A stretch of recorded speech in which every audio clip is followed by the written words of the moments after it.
আমরা আশা করি ছাত্র জনতার সাথে হত্যার সাথে যারা জড়িত তাদেরকে আইনের আওতায় বিচার করা হোক। কিন্তু একটা দলের আওয়ামী লীগের কোটি কোটি সমর্থক আছে, তারা কেউ তারা অপরাধী না, তারা কেন তাদের সে আবেগের উপর আপনারা বাধা দিবেন? তাদেরকে কেন রাজনীতি করতে দিবেন না? আমি আশা করি একটি দলের সকল মানুষ অপরাধী না, একটা মানুষের গুটি কয়েক মানুষ অপরাধী থাকতে পারে, কিন্তু একটা দলকে নিষিদ্ধ করে একটা গণতান্ত্রিক দেশকে আপনারা নরকে পরিণত করবেন না। এই দেশে যারা অসংখ্য মানুষ আওয়ামী লীগ করে, কোটি কোটি মানুষ আওয়ামী লীগ করে, আপনারা মনে করবেন না তাদের দলকে নিষিদ্ধ করে দিলেই নিষিদ্ধ হয়ে যাবে, তারা কিন্তু বসে থাকবে না। যদি কার্যকর গণতান্ত্রিক বাংলাদেশ নির্মাণ করতে হয়, উদার গণতান্ত্রিক বাংলাদেশ নির্মাণ করতে হয়, তাহলে তাদেরকেও এই দেশে রাজনীতি করার সুযোগ দিতে হবে। আমরা সব সময় বলে আসছি যে যারা অপরাধী তাদেরকে আইনের আওতায় বিচার করা হোক, কিন্তু একটা দলের সব মানুষ অপরাধী না, তাদেরকে আপনারা বাজেয়াপ্ত নিষিদ্ধ করতে পারেন না।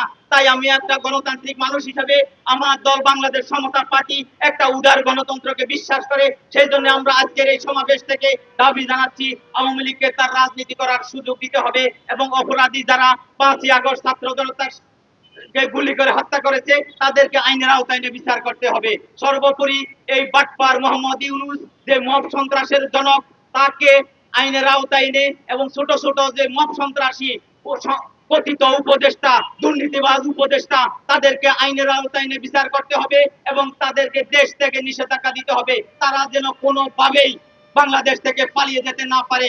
আমরা মনে করছি 12ই ফেব্রুয়ারির পরে বাংলাদেশ একটা গণতান্ত্রিক ধারা বজায় থাকবে, এই দেশ দুর্নীতি মুক্ত হবে। গত 17 মাস যারা এই দেশে মব সন্ত্রাস করেছে, দুর্নীতি করেছে, তাদেরকে আইনের আওতায় এনে বিচার করবেন। কিন্তু দুর্ভাগ্যের বিষয় আমরা দেখছি সেই মব সন্ত্রাসীরা এখনো আবার মুক্ত বাতাসে ঘুরে বেড়াচ্ছে, বিভিন্ন টক শো করছে, কিন্তু তাদের বিরুদ্ধে কোনো ব্যবস্থা নিচ্ছে না। প্রতিনিয়তই কালের কণ্ঠ সহ বিভিন্ন পত্রিকায় উপদেষ্টাদের দুর্নীতির খবর বের হচ্ছে, কিন্তু এই সরকার কিন্তু তাদের বিরুদ্ধে কোনো ব্যবস্থা নিচ্ছে না। আজকের এই প্রতিবাদী সমাবেশ থেকে আমি দুর্নীতিবাজ উপদেষ্টাদের গ্রেপ্তার দাবি করছি এবং দেশ থেকে নিষেধাজ্ঞা দেওয়ার আহ্বান জানাচ্ছি এবং ডক্টর মোহাম্মদ ইউনূস তার ক্ষমতা বলে যে মামলাগুলো তার নামে থাকা মামলা তিনি প্রত্যাহার করেছেন সেটি পূর্ণ বহালের দাবি জানিয়ে আজকের এই প্রতিবাদী সমাবেশ এখানে শেষ করছি। আমাদের আন্দোলন অব্যাহত থাকবে।